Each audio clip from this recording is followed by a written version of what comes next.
Snooze Boulevard Productions presents Primitive James.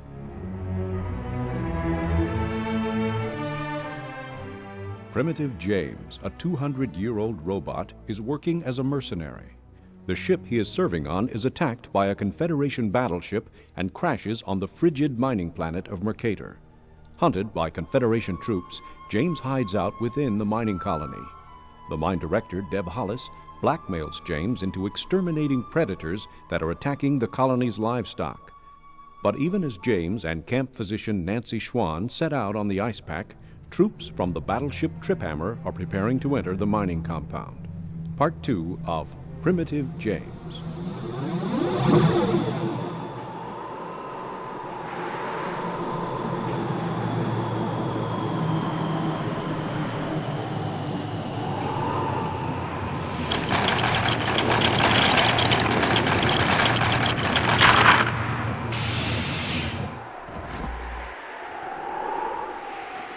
There's the animal we saw from the air. Look at that. Look! It's been torn to pieces. Blood everywhere. This is the spot we passed over. We were looking at that animal, looking right at it just a minute ago. These predators of yours work fast, that's for sure.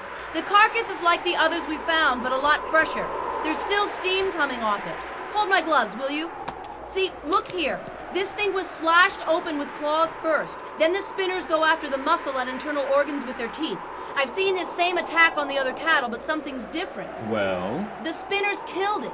Started ripping it up, but the animal's still here. All of it. They didn't eat any of it. They didn't have time. We scared them off. I don't think they'd run from a kill because they were scared. That's not how most predators work. I thought they'd try to drag it to a safe place, or at least carry part of the carcass away. I don't think they could carry much down that tunnel. They must be incredibly strong. Look what they did here. Ripped a big, healthy animal to shreds in less than 2 minutes, and dug right through thick ice like it was nothing. They left a trail of blood from the carcass that leads back down the tunnel entrance. Who knows how far down that tunnel goes? It could run for miles. The spinners have probably hollowed out the ice under most of this area. There was a tripod that goes with the winch you carry inside the hover sled. Yeah? So? We'll put the tripod over the tunnel opening. I can lower myself down and have a look around. You're out of your mind. That tunnel's barely wide enough for you to squeeze through. It doesn't have any kind of bracing. What if it collapsed while you were in it? You want a spinner, don't you? You gotta go where the spinners are. You're a real piece of work, you know that? Some robot. I thought robots were supposed to be more realistic than humans, but you're less realistic. You make decisions, then you rationalize them. I guess that's just my personality. You don't have a personality. You have an operating system. A toaster pops up after 3 minutes, but that doesn't mean it has a personality. Yeah, I think this'll do. Help me with this tripod, will you? Don't tell me what to do either. You're a robot. You're supposed to be doing what I said. I'm doing what you said. You said you wanted a spinner, and I'm going down to get one for you. What the hell kind of robot are you? How'd you manage to survive 200 years anyway? Beats me, but I figure I must be doing something right. You're putting it together wrong. Here, you gotta brace the legs here. And the pins go through there, not there. How much can this winch pull? 1,500 kilos dead weight. Shouldn't be a problem. You don't have to do this. We could design a trap for the spinners. There's a lot of things we could try. You're just being foolish. Look, we were going to come out here, and if we saw a spinner, we'd get close to it and shoot it. But the spinners are too quick. We'll never get close enough. I agree. But that tells me that maybe we ought to back off and think this over, not just... Backing off isn't in my contract with Hollis. If I come back without a spinner, I get to ride home free on a Confederation battleship. Exciting as that sounds, I'd rather not. Yes, but go down there? What are you going to do if one attacks you? I doubt that they try. Why do you say that? You've studied their methods of attack. What does that tell you about the animals themselves? Well, they probably spend most of their lives underground. Probably they don't see very well. Use their other senses more. If that's true, a robot is ideally suited to go after them. They won't pick up the heat of a body because I match the outside temperature. Let me get the Gauss rifle for you then. I won't need it. What? I'd be better off without it. You can't go down there unarmed, James. I'll take a packet of the Lorvix gas grenades we brought with us. In a confined space, you could drop an elephant with it. I don't like it. Look, if I get into trouble, I'm carrying a gun. See? I thought that was part of your arm. You carry a flintlock around with you? It's not a flintlock, Schwann. It's a revolver. Dr. Koremitsu gave it to me. It must have been 200 or more years ago. He was always worrying. You don't mean that Koremitsu, as in Koremitsu Industries? I was Koremitsu's first prototype when he was still in college. God, you are old. Yeah, don't remind me. Give me some slack on that cable. If you run into trouble, I don't know how much good that antique is going to do you. I'll manage. I think you'd still better take the Gauss rifle. Keep it. Look, you're the one going down there, not me. You're overlooking one thing. What's that? The spinners might come up here, looking for you.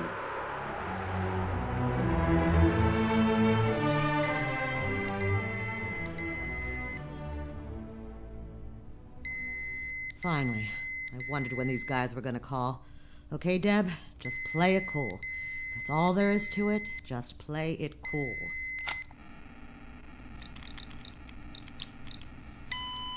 This is Hollis. Is the channel secure? You tell me.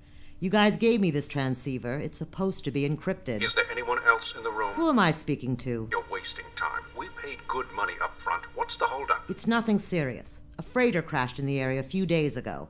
Confederation troops are investigating. Of all the times for something like this to happen. Yeah, it's bad luck, okay? I've got no control over bad luck. You've had a lot of bad luck in the last few months. First the Predators and now this. I said I can't help that. The Predators are being dealt with. I've taken steps to make sure they won't be a problem. There's no connection between the Predators and this ship crashing. None that I can see. Some of our people are getting nervous. They want out of the deal. No. I need more time, that's all. We've already given you one extension. You can't back out now. We're too close. Give me another week. A week? You're out of your mind. Yeah, I'm out of my mind. I'm a loony. Whatever you like, as long as I get more time. You know that I'm holding nothing but aces, right? But I'm going to put those aces in your hand. You can't lose, and you know it. we weren't bargaining on a Confederation ship. Listen to me. There's risk in every deal. But maybe you're not the big deal makers you say you are. Getting through this is going to take just a little bit of imagination, a little bit of nerve, and if you don't even have that, maybe we should end this conversation right now. We're still in, Hollis. There's just some people here getting impatient, that's all. Tell them to keep their pants on. Tell them I've got everything under control. Just keep 'em off me. Look, somebody just stepped into my office. I gotta go. Hollis out. Come in. Come on in, Eddie. Come on in. Any word from the robot and Dr. Schwann? I haven't heard a thing. Miss Hollis, Yes. you know I've worked for you for a long time. And usually, if something bothers me, I let it go. I figure, you're the boss, you know what you're doing. Okay. But this robot, James, it ain't right, him being on the payroll. It's illegal. And not only that, well, it just ain't right. Go on. There's a reason why the laws against robots were passed. Those scientists, they kept saying they wanted to make machines that would do the work nobody wanted to do. But that wasn't it. They were trying to build artificial people. They were trying to act like gods. That was a long time ago, Eddie. Nothing's changed, Miss Hollis. The scientists haven't changed. Give them an opening, give them an excuse, they'll start building the robots again. I'm a Puritan. You know how I feel about robots. Eddie, you a Puritan? It is so stupid I can't even laugh at it. Maybe I don't wear my religious faith on my sleeve. You're but- just kidding yourself. The robots were taking away people's jobs. Well, nobody cared when they were taking jobs away from nobodies. But robots like this, James, they could take anybody's job. The people in power were threatened, so suddenly the robots were immoral, and the scientists were irresponsible, and it all had to go. But that- What you are missing is the fact that we need this robot. It's fast, it's smart, and it's fearless, literally, fearless. It has no instinct for self-preservation. Don't you think that's unnatural? Hell yes, it's unnatural. Who do you think these spinners are? What do you think our livestock is, for crying out loud? There are more animals today with patents on them than ever evolved naturally. Unnatural, sure. But you gotta fight fire with fire, don't you? If that robot can't bag a spinner for me, I don't know how it could be done. They just... Come in? Miss Hollis? Oh, Angel, I'm glad you're here. Would you check the action control slips for last month and see if we're over... Miss Hollis, I'm sorry, but the commander of the battle cruiser is calling. He says he wants to talk to you. You know, now? Oh, Well, can you send the call through my intercom here? Sure, Miss Hollis. I didn't think the commander of a battle cruiser would even bother with us, Miss I was Hollis. sure hoping you wouldn't, Eddie. This is Deb Hollis, Commander. Can you hear me all right? Yes, I can hear you. Hello, Ms. Hollis. I'm sorry I haven't contacted you earlier, but things have been rather busy for me here, as I'm sure you will understand. Oh, of course. I've been told there was a shipwreck not far from here and that your people have been investigating. Right. It seems a freighter ran into some trouble. Apparently, she followed your navigational beacon in, but she didn't quite make it. The skipper managed to get away from the crash site, though, if you can imagine such a thing. I think you may know her. A woman by the name of Anna Score. I don't know anyone by that name. Are you sure you two haven't met? She's, I'd say 5'2", dark complexion, short black hair. Rather attractive, really, in a boyish sort of way. I've met all the freighter captains who have come through here, and I don't remember any Captain Score. She's with me here on the Trip Hammer. Perhaps I'll visit you and bring her along. I'm sure you'll like her. Well, I'm looking forward to meeting both of you. We'd be delighted to have you as our guests. I was meaning to contact you, naturally, but I figured with the operation underway... Quite right. We set a pretty good table here, all things considered. Why don't you come down and... Very decent of you. I accept. How many of your party should we expect? Oh, no more than 40 or 50. We should be there in about 15 minutes. I'm looking forward to meeting you, Miss Hollis. Until then... Likewise. Likewise, Commander. Hello? How do you like that? Angel. Yes, Miss Hollis. We got company coming, and we need to get this place in shape. Get that cook started on something. I'm not McInnes, not the cook, but that clerk in payroll. The one who worked as a chef somewhere once. Do you know who I'm talking about? Yes, I think her name was Conlon, Miss Hollis. Yeah, Conlon, that's right. Find her, will you? Get her started in the kitchen. Get her whatever she needs. Put the whole kitchen staff under her and tell her we got maybe 50 people to prepare for. Will do, Miss Hollis. Eddie, this guy's going to want to see the loading bays, the whole operation. We need that pigsty cleaned up. But there's something else that needs to be done first. Something I'm going to leave to you. I can't trust anyone else with it. Okay. Dr. Schwann and the robot are still out there on the ice pack. The last thing I need is for them to come wandering in when this place is crawling with Confederation troops. If they find that robot here, I'm as good as dead. So you find it. Hide it. Down in the mine shafts. They'll never look there. Right, Miss Hollis. One more thing. Miss Hollis? We have a couple dozen Gauss rifles in the big storage lockers at the East End.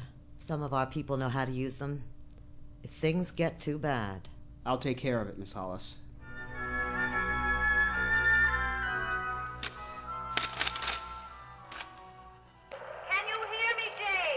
Yeah, I just passed the 20-foot mark. Not much light down here. I'm flipping through my visual indices right now. X-ray, medium wave, suboptic. They just show me ice. Wait a minute. I'm getting something in infrared. You think it's spinners? Don't know. I don't think so. It's a sort of orangish glow coming from all over the place. The spinners would show up as red, but I can't see. The colors are too dull to be... unless... James! All James! over the place. They must have been cutting tunnels to our Confederate. There's 4 or 5 right there. We're working together. They must be being cut off. Can you get the gas grenades loose? James! James! When the creatures hit, they hit fast. All I got was a glimpse of their faces, and yet, crazy as it seemed, I felt I had seen these creatures somewhere before. I knew these creatures. Something about their faces was familiar to me. And so astonishing was that thought that I hesitated for a split second. That split second was more than the creatures needed. There was no time to draw the revolver. They swung incredibly muscular paws at my face, faster than any human or robot could move. And it was then that I realized what a fool I'd been. How I'd been showing off for Schwann, for no reason at all except to sustain the old illusion, the illusion of living up to Koremitsu's dream, of being the best machine ever built, the machine that was better than any human. I thought I heard Schwann's voice, but it was probably only in my head. One of the spinners reared back, lifted a huge claw, and brought it down. I wish she'd stop shouting. right between the eyes. Darkness, silence, the whole world blown away.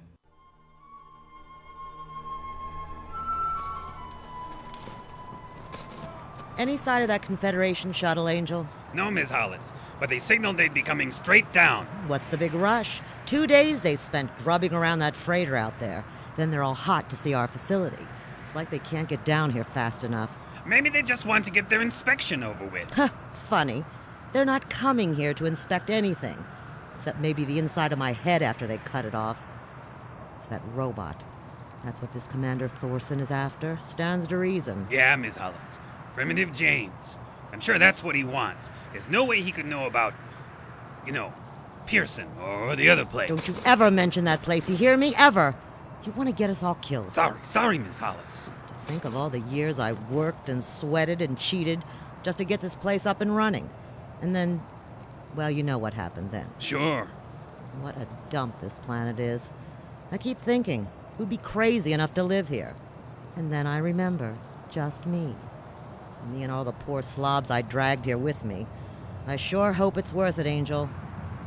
I think that's it, Miss Hollis. The shuttle from the Trip Hammer. Yeah, those are the Trip Hammers marking, all right. Confederation shuttles are the ugliest ships in the galaxy. Can you see which landing pad it's headed for? Is it this one? I think so. No, wait. It's gonna land on pad 3, the next one down. Come on.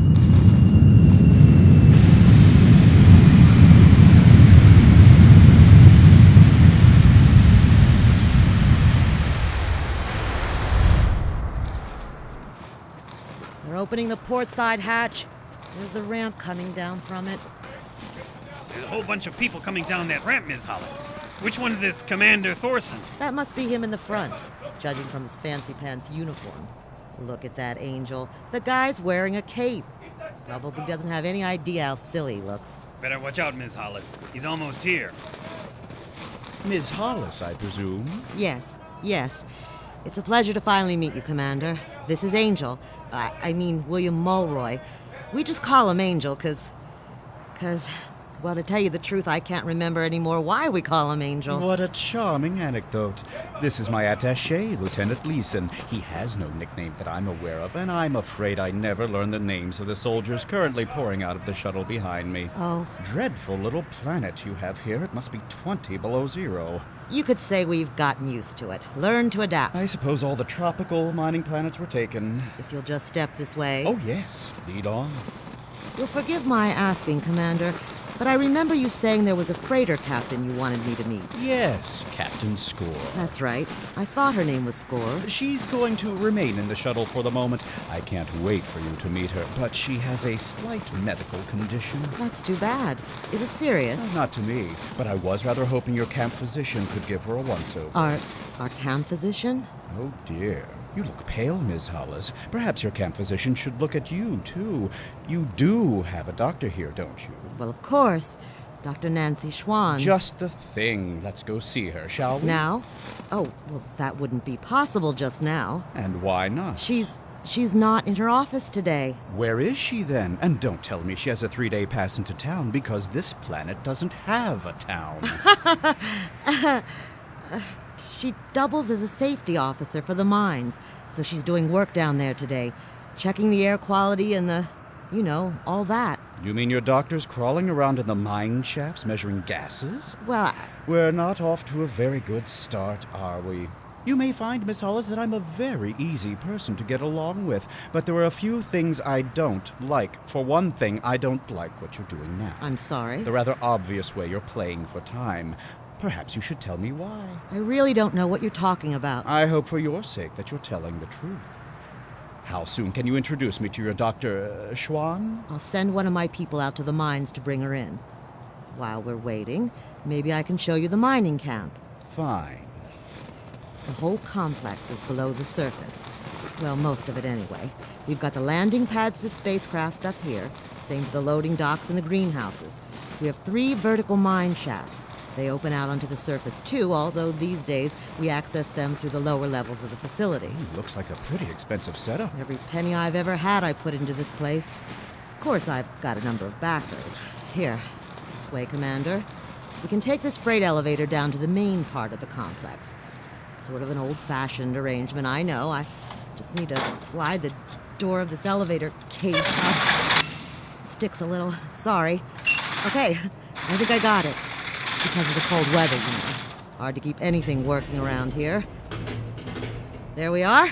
Please, step into the elevator. Dare I ask if it's safe? Safe? Sure it's safe, you bet. Hey, Angel, why don't you bring these soldiers down in the elevator after us? And, no more than a few at a time in this elevator, Angel, okay? Okay, we're ready. Leeson, Shand, you two are with me. These old elevators are safer than they look. I suppose you've been bringing a lot of used machinery to this planet. Whenever we can. It's cheaper for us, and we're not picky about second-hand stuff. That's a very sensible attitude. But I don't suppose you have to put up with a lot of antique equipment in your line of work, Commander. Oh, believe me, I do. There's this old machine I've been trying to get rid of for a long time. You know something, Ms. Hollis? I think today's the day.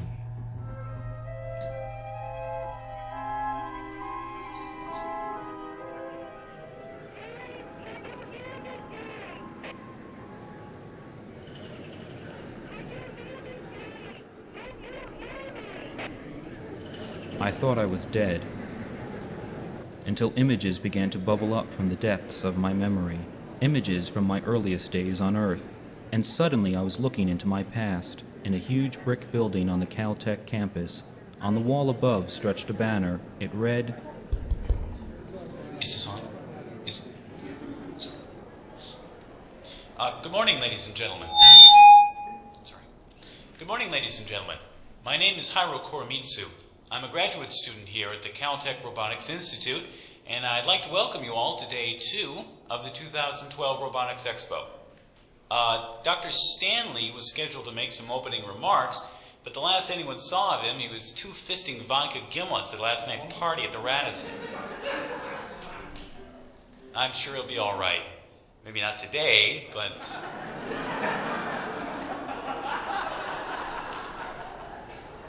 Koromitsu, my creator, so smug, so full of the confidence that comes to young people who expect to quickly and easily conquer the world. I'd like to kick things off today by introducing you to, well, I guess you call it my class project.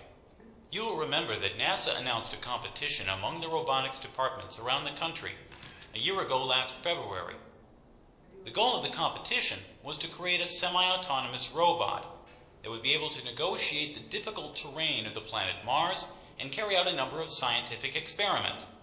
Unfortunately, we missed the deadline for the competition. But the finished product turned out so well that our design team hardly noticed. Please say hello to James, the robot of the future.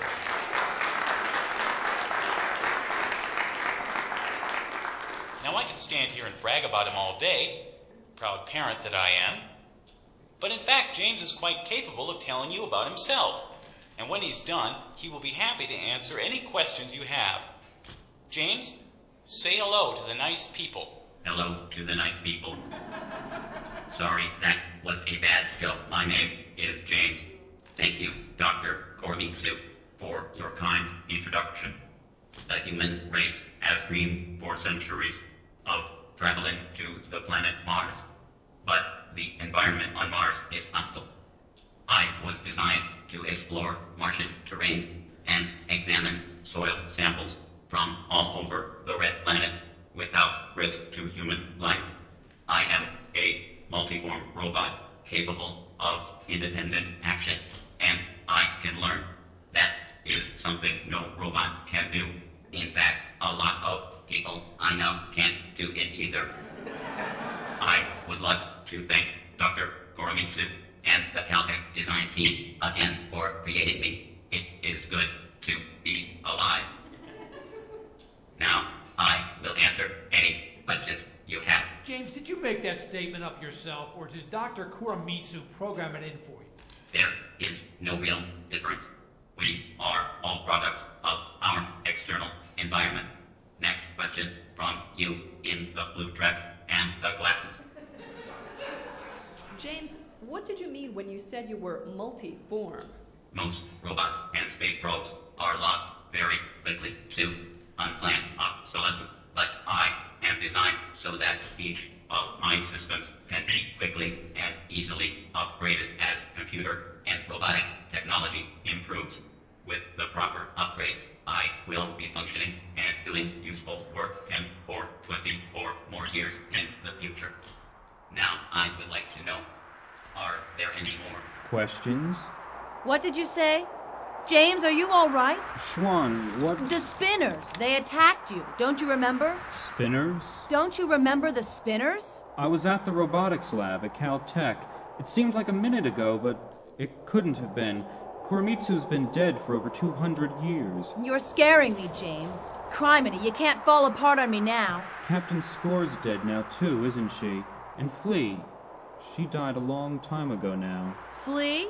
An old friend of mine. Flea was one of the last androids Kuramitsu built. She was smarter than any of us, but when they passed the Workers' Rights Act, the androids were suddenly illegal. They were taken in to be disassembled. Kuramitsu could have stopped it.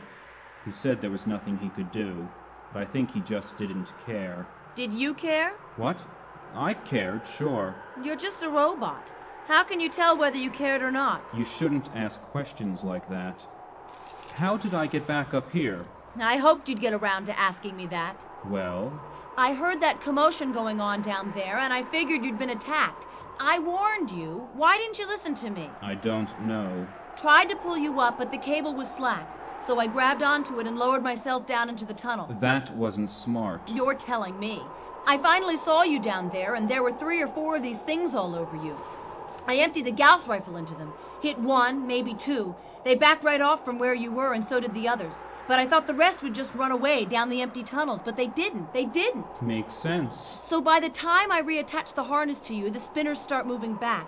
But I wanted the carcass of the dead one, too. So I tied its foreleg onto your harness and hoped it would stay on. But I had to get up to the winch in order to get you out. That tunnel's awfully steep to climb, Schwan. Yeah, especially backwards. Too steep to climb, I'd say.